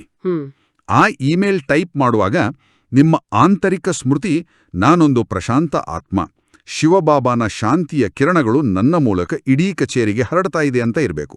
ಇದೇ ನಿಜವಾದ ಕರ್ಮಯೋಗ. ಎಂಥ ಸರಳ ಮತ್ತು ಸುಂದರವಾದ ವಿಧಾನ. ಬಾಬಾ ಹೇಳ್ತಾರೆ, ನಾವೇಕೆ ಯೋಗವನ್ನಿಟ್ಟು ಸರ್ವೀಸ್ ಮಾಡಬಾರದು? ಯೋಗದಿಂದ ಆಯಸ್ಸು ಹೆಚ್ಚುವುದು, ನೆನಪಿನ ಯಾತ್ರೆಯಿಂದ ನಿರೋಗಿಗಳಾಗಬೇಕಾಗಿದೆ ಅಂದಮೇಲೆ ನಾವೇಕೆ ತಂದೆಯ ನೆನಪಿನಲ್ಲಿರಬಾರದು? ಯಥಾರ್ಥ ಮಾತಾಗಿದೆ ಅಂದಮೇಲೆ ನಾವೇಕೆ ಪ್ರಯತ್ನ ಪಡಬಾರದು? ಜ್ಞಾನವೂ ಬಹಳ ಸಹಜವಾಗಿದೆ. ಚಿಕ್ಕ ಮಕ್ಕಳು ಸಹ ತಿಳಿದುಕೊಳ್ಳುತ್ತಾರೆ ಮತ್ತು ತಿಳಿಸುತ್ತಾರೆ, ಆದರೆ ಅವರು ಯೋಗಿಗಳಾಗಲಿಲ್ಲ. ಇದನ್ನು ಪಕ್ಕಾ ಮಾಡಿಸಬೇಕಾಗಿದೆ. ತಂದೆಯನ್ನು ನೆನಪು ಮಾಡಿ. ಪದೇ ಪದೇ ಮರೆತು ಹೋಗುತ್ತದೆ ಎಂದು ಯಾರು ತಿಳಿಯುವರೋ ಅವರು ಚಿತ್ರಗಳನ್ನಿಟ್ಟುಕೊಳ್ಳಿ. ಇದು ಒಳ್ಳೆಯದೇ ಆಗಿದೆ. ಮುಂಜಾನೆ ಚಿತ್ರವನ್ನು ನೋಡಿದ ಕೂಡಲೇ ನೆನಪಿಗೆ ಬಂದು ಬಿಡುತ್ತದೆ, ಶಿವತಂದೆಯಿಂದ ನಾವು ವಿಷ್ಣುಪುರಿಯ ಆಸ್ತಿಯನ್ನು ಪಡೆಯುತ್ತಿದ್ದೇವೆ. ಈ ತ್ರಿಮೂರ್ತಿಯ ಚಿತ್ರವೇ ಮುಖ್ಯವಾಗಿದೆ. ಇದರ ಅರ್ಥವನ್ನು ನೀವೀಗ ತಿಳಿದುಕೊಂಡಿದ್ದೀರಿ. ಪ್ರಪಂಚದಲ್ಲಿ ಇಂಥ ತ್ರಿಮೂರ್ತಿ ಚಿತ್ರವು ಮತ್ತಾರ ಬಳಿಯೂ ಇಲ್ಲ. ನಾವು ಬರೆಯಲಿ ಬರೆಯದೇ ಇರಲಿ, ಇದಂತೂ ಎಲ್ಲರಿಗೂ ಗೊತ್ತಿದೆ. ಬ್ರಹ್ಮನ ಮೂಲಕ ಸ್ಥಾಪನೆ, ವಿಷ್ಣುವಿನ ಮೂಲಕ ಪಾಲನೆ. ಒಳ್ಳೆಯದು. ಜ್ಞಾನವನ್ನ ಕೇವಲ ಭಾಷಣದಂತೆ ಹೇಳುವುದರಿಂದ ಯಾರೂ ಯೋಗಿಯಾಗುವುದಿಲ್ಲ. ಯೋಗದಿಂದ ಆತ್ಮದೇ ಶಕ್ತಿ ಹೆಚ್ಚುತ್ತೆ. ಇದು ಭೌತಿಕ ಶರೀರದ ಜೀವಕೋಶಗಳ ಮೇಲೂ ಪ್ರಭಾವ ಬೀರಿ ಆಯಸ್ಸನ್ನ ಹೆಚ್ಚಿಸುತ್ತೆ. ಮಧುರಾತಿ ಮಧುರ ಅಗಲಿ ಹೋಗಿ ಮರಳಿ ಸಿಕ್ಕಿರುವ ಮಕ್ಕಳ ಪ್ರತಿ ಮಾತಾಪಿತಾ ಬಾಬ್ದಾದಾರವರ ನೆನಪು, ಪ್ರೀತಿ ಹಾಗೂ ಸುಪ್ರಭಾತ. ಆತ್ಮಿಕ ಮಕ್ಕಳಿಗೆ ಆತ್ಮಿಕ ತಂದೆಯ ನಮಸ್ತೆ. ಓಂ ಶಾಂತಿ. ಆತ್ಮಿಕ ಸಹೋದರ ಸಹೋದರಿಯರೇ, ಬಾಬಾ ನೀಡಿದ ಈ ಅನಘ್ಯ ಜ್ಞಾನದ ಮುತ್ತುಗಳನ್ನ ನಾವು ಕೇವಲ ಕೇಳುವುದಷ್ಟೇ ಅಲ್ಲ, ನಮ್ಮ ಜೀವನದಲ್ಲಿ ಹಾಸುಹೋಗಾಗಿ ಅಳವಡಿಸಿಕೊಳ್ಳಬೇಕು. ಇದಕ್ಕಾಗಿ ಇಂದಿನ ಮುಖ್ಯ ಧಾರಣೆಗಳತ್ತ ಗಮನ ಹರಿಸೋಣ. ಧಾರಣೆಗಾಗಿ ಮುಖ್ಯ ಸಾರ. ಬಾಬಾ ಹೇಳ್ತಾರೆ, 1. ಮಾಯೆಯ ಬಾಕ್ಸಿಂಗ್ನಲ್ಲಿ ಎಂದೂ ಸೋಲುಂಟಾಗಬಾರದು. ಇದರ ಮೇಲೆ ಗಮನ ಇಡಬೇಕಾಗಿದೆ. ಕಲ್ಪದ ಮೊದಲಿನ ಸ್ಮೃತಿಯಿಂದ ತಮ್ಮ ಸ್ಥಿತಿಯನ್ನು ಶಕ್ತಿಶಾಲಿ ಮಾಡಿಕೊಳ್ಳಬೇಕಾಗಿದೆ. ಖುಷಿ ಮತ್ತು ಶಾಂತಿಯಲ್ಲಿರಬೇಕಾಗಿದೆ. ಬಾಕ್ಸಿಂಗ್ ರಿಂಗ್ನಲ್ಲಿ ಪಂಚ್ ಬೀಳುವುದು ಸಹಜ. ಮಾಯೆ ನಮಗೆ ನಕಾರಾತ್ಮಕ ಪರಿಸ್ಥಿತಿಗಳ ಮೂಲಕ ಪಂಚ್ ನೀಡಿದಾಗ ನಾವು ಕುಸಿದು ಬೀಳಬಾರದು. ಕಲ್ಪಕಲ್ಪದ ವಿಜಯೀ ರತ್ನಗಳು ನಾವು ಎನ್ನುವ ಸ್ಮೃತಿಯೇ ನಮ್ಮ ಶಕ್ತಿ. ಖಂಡಿತ. ಬಾಬಾ ಹೇಳ್ತಾರೆ, 2. ತಮ್ಮ ಉನ್ನತಿ ಮಾಡಿಕೊಳ್ಳುವುದಕ್ಕಾಗಿ ಶ್ರೀಮತ್ತದಂತೆ ನಡೆಯಬೇಕಾಗಿದೆ. ಈ ಹಳೆಯ ಪ್ರಪಂಚದೊಂದಿಗಿನ ಸಂಬಂಧವನ್ನು ತೆಗೆಯಬೇಕಾಗಿದೆ. ಮಾಯೆಯ ಬಿರುಗಾಳಿಗಳಿಂದ ಪಾರಾಗಲು ಚಿತ್ರಗಳನ್ನು ಸನ್ಮುಖದಲ್ಲಿಟ್ಟುಕೊಂಡು ತಂದೆ ಮತ್ತು ಆಸ್ತಿಯನ್ನು ನೆನಪು ಮಾಡಬೇಕಾಗಿದೆ. ಅದೆಷ್ಟೇ ಕತ್ತಲಿರ್ಲಿ, ಒಂದು ಸಣ್ಣ ದೀಪ ಸಾಕು. ನಮ್ಮ ಮುಂದಿರುವ ತ್ರಿಮೂರ್ತಿಯ ಚಿತ್ರ ಆ ದೀಪವಿದ್ದಂತೆ. ಅದು ಮಾಯೆಯ ಕತ್ತಲನ್ನ ಓಡಿಸಿ ಭವಿಷ್ಯದ ಸ್ವರ್ಗದ ಆಸ್ತಿಯನ್ನ ನೆನಪಿಸುತ್ತೆ. ಇನ್ನು ಇಂದಿನ ವರದಾನ, ಮನನದ ಮೂಲಕ ತಂದೆಯ ಆಸ್ತಿಯನ್ನು ತಮ್ಮ ಆಸ್ತಿಯನ್ನಾಗಿ ಮಾಡಿಕೊಳ್ಳುವಂತಹ ದಿವ್ಯ ಬುದ್ಧಿವಂತ ಭವ. ಹಿರಿಯರೇ, ಈ ಮನನ ಅಂದ್ರೆ ನಿಖರವಾಗಿ ಏನು? ತಿಂದ ಆಹಾರವನ್ನು ಅರಗಿಸಿಕೊಳ್ಳುವ ಪ್ರಕ್ರಿಯೆಯಂತೆ ಇದೂ ಕೆಲಸ ಮಾಡುತ್ತಾ? ಅತ್ಯದ್ಭುತವಾದ ಹೋಲಿಕೆ. ಹಸು ಒಂದು ಹುಲ್ಲನ್ನ ತಿಂದ ಮೇಲೆ ನಿಧಾನವಾಗಿ ಕುಳಿತು ಮೆಲ್ಕು ಹಾಕುವಂತೆ ನಾವು ಮುರಳಿಯನ್ನ ಕೇಳಿದ ನಂತರ ಏಕಾಂತದಲ್ಲಿ ಕುಳಿತು ನಾನು ಯಾರು, ನನ್ನ ತಂದೆ ಯಾರು, ಇಂದಿನ ಜ್ಞಾನವನ್ನ ನನ್ನ ಸಮಸ್ಯೆಗೆ ಹೇಗೆ ಅನ್ವಯಿಸಲಿ ಅಂತ ಆಲೋಚಿಸುವುದೇ ಮನನ, ಚಿಂತನೆ. ಸರಿ. ನೀವು ಕೇವಲ ಕೇಳಿದರೆ ಅದು ಬಾಬಾನ ಜ್ಞಾನವಾಗಿ ಉಳಿಯುತ್ತೆ. ಆದರೆ ಅದನ್ನ ಮನನ ಮಾಡಿದಾಗ ಆ ಈಶ್ವರೀಯ ಖಜಾನೆ ನಿಮ್ಮ ಸ್ವಂತ ಆಸ್ತಿಯಾಗುತ್ತೆ. ಈ ಪ್ರಕ್ರಿಯೆ ನಡೆಯುವಾಗ ಪ್ರಪಂಚದ ಯಾವ ಗೊಂದಲವೂ ನಿಮ್ಮನ್ನ ವಿಚಲಿತಗೊಳಿಸಲು ಸಾಧ್ಯವಿಲ್ಲ. ಖಂಡಿತ. ಇಂದಿನ ಸ್ಲೋಗನ್, ಮನಸ್ಸಿನ ತೊಡಕುಗಳನ್ನು ಸಮಾಪ್ತಿ ಮಾಡುವುದಕ್ಕಾಗಿ ನಿರ್ಣಯ ಶಕ್ತಿಯನ್ನು ವೃದ್ಧಿ ಮಾಡಿಕೊಳ್ಳಿರಿ. ನಮ್ಮ ದೈನಂದಿನ ಜೀವನದಲ್ಲಿ ಹೀಗ್ ಮಾಡಬೇಕು ಹಾಗ್ ಮಾಡಬೇಕು ಎಂಬ ದ್ವಂದ್ವಗಳು ಬರ್ತಾವಲ್ವಾ? ಯೋಗ ಸ್ಥಿತಿಯಲ್ಲಿದ್ದಾಗ ಮಾತ್ರ ಪರಮಾತ್ಮನಿಂದ ಬರುವ ಸ್ಪಷ್ಟವಾದ ಬೆಳಕು ನಮ್ಮ ನಿರ್ಣಯ ಶಕ್ತಿಯನ್ನ ನಿಖರಗೊಳಿಸುತ್ತೆ. ಹೌದು. ಇಂದಿನ ಅವ್ಯಕ್ತ ಇಶಾರೆ, ಮಹಾನರಾಗಲು ಮಧುರತೆ ಮತ್ತು ನಮ್ರತೆಯ ಗುಣಧಾರಣೆ ಮಾಡಿ. ಇಲ್ಲಿ ನನಗೊಂದು ಪ್ರಶ್ನೆ ಕಾಡುತ್ತೆ. ಇಂದಿನ ಕಾರ್ಪೊರೇಟ್ ಜಗತ್ತಿನಲ್ಲಿ ನಮ್ರತೆಯಿಂದ ಇದ್ರೆ ಜನ ನಮ್ಮನ್ನ ದುರ್ಬಲರು ಅಂದ್ಕೊಳ್ಳೋದಿಲ್ವಾ? ನಮ್ರತೆ ದುರ್ಬಲತೆಯಲ್ಲ, ಅದು ಅತಿ ದೊಡ್ಡ ಆಂತರಿಕ ಶಕ್ತಿಯ ಲಕ್ಷಣ. ಹಣ್ಣು ಬಿಟ್ಟ ಮರವೇ ಬಾಗೋದು ಅಲ್ವಾ? ನಾವು ಅಹಂಕಾರದಿಂದ ತಲೆ ಎತ್ಕೊಂಡ್ರೆ ಪ್ರಪಂಚ ನಮ್ಮನ್ನ ದ್ವೇಷಿಸುತ್ತೆ. ಆದರೆ ನಾವು ಮಧುರತೆಯಿಂದ, ನಮ್ರತೆಯಿಂದ ಬಾಗಿದಾಗ ಅಹಂಕಾರಿಗಳು ಸಹ ನಮ್ಮ ಮುಂದೆ ತಲೆ ಬಾಗುತ್ತಾರೆ. ಈಗಿನ ಈ ನಮ್ರತೆಯೇ ಮುಂದಿನ ಇಡೀ ಕಲ್ಪದಲ್ಲಿ ಜಗತ್ತು ನಮಗೆ ನಮಸ್ಕರಿಸುವಂತೆ ಮಾಡುತ್ತೆ. ಬಹಳ ಸತ್ಯವಾದ ಮಾತು. ಬನ್ನಿ ಮಕ್ಕಳೇ, ಈಗ ಕೆಲ ನಿಮಿಷಗಳ ಕಾಲ ಆ ಪರಮಪಿತನೊಂದಿಗೆ ನಮ್ಮ ಬುದ್ಧಿಯೋಗವನ್ನ ಜೋಡಿಸುವ ಅಭ್ಯಾಸ ಮಾಡೋಣ. ದಯವಿಟ್ಟು ನಿಮ್ಮ ದೇಹವನ್ನ ಸಡಿಲಗೊಳಿಸಿ ಆರಾಮಾಗಿ ಕುಳಿತುಕೊಳ್ಳಿ. ನಾನೊಂದು ಪ್ರಶಾಂತವಾದ ಮಿನುಗುವ ಜ್ಯೋತಿರ್ಬಿಂದು ಚೈತನ್ಯ ಆತ್ಮ. ನನ್ನ ಈ ಭೌತಿಕ ಶರೀರದ ಭ್ರೂಕುಟಿಯ ಮಧ್ಯದಲ್ಲಿ ವಿರಾಜಮಾನನಾಗಿದ್ದೇನೆ. ನನ್ನ ಬುದ್ಧಿ ಈ ಲೌಕಿಕ ಶರೀರ, ಸಂಬಂಧಗಳು, ಆಫೀಸಿನ ಕೆಲಸಗಳು ಎಲ್ಲದರಿಂದಲೂ ಸಂಪೂರ್ಣವಾಗಿ ಕಳಚಿಕೊಳ್ತಾ ಇದೆ. ನಾನು ನಿಧಾನವಾಗಿ ಮೇಲಕ್ಕೆ, ಅತಿ ಮೇಲಕ್ಕೆ ಏರ್ತಾ ಇದ್ದೇನೆ. ಸೂರ್ಯ, ಚಂದ್ರ, ತಾರೆಗಳನ್ನ ದಾಟಿ, ಸೂಕ್ಷ್ಮವತನವನ್ನ ದಾಟಿ ಆ ಕೆಂಪು ಪ್ರಕಾಶದ ಮೂಲವತನವನ್ನ ತಲುಪಿದ್ದೇನೆ. ನನ್ನ ಎದುರಿನಲ್ಲಿ ನನ್ನ ಪ್ರೀತಿಯ ತಂದೆ, ಜ್ಞಾನ ಸೂರ್ಯ, ಸದಾಶಿವನ ದಿವ್ಯ ಪ್ರಕಾಶವಿದೆ. ಬಾಬಾನಿಂದ ಪವಿತ್ರತೆಯ, ಶಾಂತಿಯ ಮತ್ತು ಅಗಾಧ ಶಕ್ತಿಯ ದಿವ್ಯಕಿರಣಗಳು ನೇರವಾಗಿ ನನ್ನ ಆತ್ಮದೊಳಗೆ ಪ್ರವೇಶಿಸ್ತಾ ಇವೆ. ನನ್ನೊಳಗಿನ ಎಲ್ಲಾ ಗೊಂದಲಗಳು ಕರಗಿ ಹೋಗ್ತಾ ಇವೆ. ಮಾಯೆ ಎಂಬ ಬಿರುಗಾಳಿಗಳು ನನ್ನನ್ನ ಏನೂ ಮಾಡಲಾರವು. ನಾನು ಕಮಲ ಪುಷ್ಪ ಸಮಾನ ನಿರ್ಲೇಪ ಆತ್ಮ. ಶಿವಬಾಬಾನ ಈ ಅಗಾಧ ಪ್ರೀತಿಯಲ್ಲಿ ಕಳೆದು ಹೋಗ್ತಾ ಆ ಪರಮಾನಂದವನ್ನು ಅನುಭವಿಸ್ತಾ ಇದ್ದೇನೆ. ಓಂ ಶಾಂತಿ ಶಾಂತಿ ಶಾಂತಿ. ತಲಿ ಬರುವ ವಿಘ್ನಗಳಿಗೆ ಗಾಬರಿಯಾಗದೆ ಅವುಗಳನ್ನ ಹಳೆಯ ಲೆಕ್ಕಾಚಾರದ ಅಂತ್ಯ ಅಂತ ಅಹಿಂಸೆ ಮತ್ತು ಶಾಂತಿಯಿಂದ ಎದುರಿಸಬೇಕು. ನಮ್ಮ ಕಣ್ಣ ಮುಂದೆ ತ್ರಿಮೂರ್ತಿ ಚಿತ್ರವನ್ನ ದೃಶ್ಯ ಆಧಾರವಾಗಿಟ್ಕೊಂಡು ಪದೇ ಪದೇ ನಮ್ಮ ಸೂರ್ಯವಂಶಿ ಗುರಿಯನ್ನ ನೆನಪಿಸಿಕೊಳ್ಳಬೇಕು ಮತ್ತು ಪ್ರತಿ ಕರ್ಮದಲ್ಲೂ ನಿರಂತರ ಕರ್ಮಯೋಗಿಗಳಾಗಬೇಕು. ಹೌದು. ಮಧುರ ಮಧುರ ಮಕ್ಕಳೇ, ಇಂದಿನ ಜ್ಞಾನದ ಆಳ ನಿಮ್ಮ ಮನಸ್ಸಿನಲ್ಲಿ ಅಚ್ಚಳಿಯದೆ ಉಳಿಯಲಿ. ಮಾಯೆಯ ಬಿರುಗಾಳಿಗಳು ಎಷ್ಟೇ ಭಯಾನಕವಾಗಿರಲಿ, ಎಂದಿಗೂ ಹೆದರಬೇಡಿ. ತಂದೆಯ ನೆನಪಿನ ದಿಕ್ಸೂಚಿ ನಿಮ್ಮ ಬಳಿಯೇ ಇದೆ. ನಿಮ್ಮ ಮನಸ್ಸಿನ ಕನ್ನಡಿಯಾದ ತ್ರಿಮೂರ್ತಿ ಚಿತ್ರವನ್ನ ಸದಾ ಎದುರಿಗಿಟ್ಟುಕೊಂಡು ಆ ಪರಮಾತ್ಮನ ಜೊತೆಗಿನ ಸಂಬಂಧವನ್ನ ಪ್ರತಿಯೊಂದು ಕರ್ಮದಲ್ಲೂ ಆಸ್ವಾದಿಸಿ. ವಿಘ್ನಗಳ ನಡುವೆಯೂ ಸೂರ್ಯವಂಶಿ ಪದವಿಯತ್ತ ನಿಮ್ಮ ದೃಢ ಹೆಜ್ಜೆಗಳು ಸದಾ ಮುನ್ನಡೆಯುತ್ತಿರಲಿ. ಲೈಕ್, ಶೇರ್, ಫಾರ್ವರ್ಡ್ ಮಾಡಿ. ನಾಳೆ ಮತ್ತೆ ಹೊಸ ಬಾಬಾರ ಮುರಳಿಯನ್ನ ಕೇಳೋಣ. ಓಂ ಶಾಂತಿ.